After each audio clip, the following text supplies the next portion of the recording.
பிஸ்மில்லாஹிர்ரஹ்மானிர்ரஹீம். அல்ஹம்துலில்லாஹ் வல் ஆக்கிபத்து லில் முத்தகீன். என் அன்புமிக்க அல்லாவின் நல்லடியார்களே, உங்கள் அனைவருக்கும் அல்லாஹ்வுடைய சாந்தியும் சமாதானம் உண்டாவதாக என்று கூறிக்கொண்டு, இது ரமலான் மாதம். இன்று இந்தியாவிலே முதல் நோன்பு, வெளிநாடுகளிலே இரண்டாவது நோன்பு.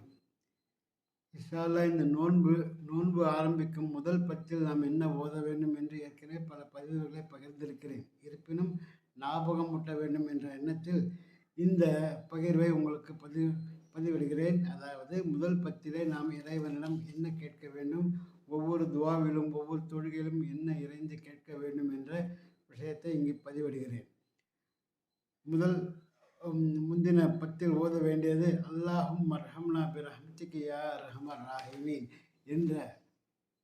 என்ற துவாவை தொழுகையில் மட்டுமல்ல, துவா கேட்கும்போது மட்டுமல்ல, முதல் பத்திலே எப்பொழுதுமே நோன்பு வைத்துக்கொண்டு நீங்கள் அதுவும் இவ்வாறு ஓதுங்கள். அல்லாஹ் கண்டிப்பாக உங்களுக்கு ரஹ்மத்தை கொடுப்பார்.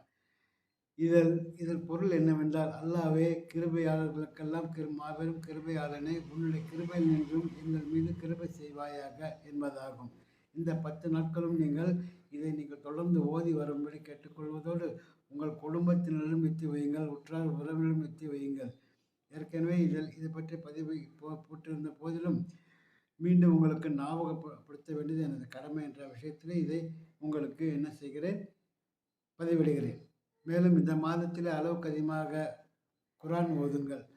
அதே நேரத்தில் தானம் தர்மங்கள் செய்யுங்கள். நல்ல அமல்களை மட்டும் நீங்கள் செய்து அதன் அறுவடையை இன்ஷா அல்லாஹ் நாம் மறுமையிலே நாம் பெற்றுக்கொள்ளலாம். இங்கே நீங்கள் விதைக்கும் போது நல்ல எண்ணத்திலே நல்ல விதமாக ஒவ்வொன்றையும் சிறந்த முறையில் செய்து சிறந்த பலனை பெற்றுக்கொள்ள வேண்டும் என்பது எனது நோக்கம். எனவே அந்த எண்ணத்திலே உங்களுக்கு இந்த நன்மை ஏவுகின்றேன். நீங்களும் பிறருக்கும் இதே நன்மை ஏவி தீமை தடுங்கள்.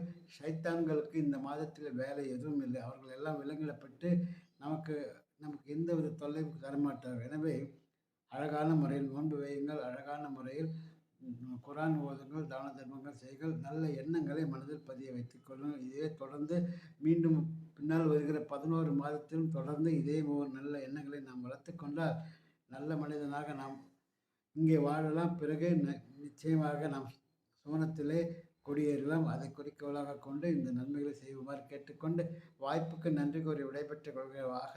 அல்ஹம்துலில்லாஹி ரப்பில் ஆலமீன். அஸ்ஸலாமு அலைக்கும் வரஹ்மத்துல்லாஹி தஆலா வபரகாத்துஹு.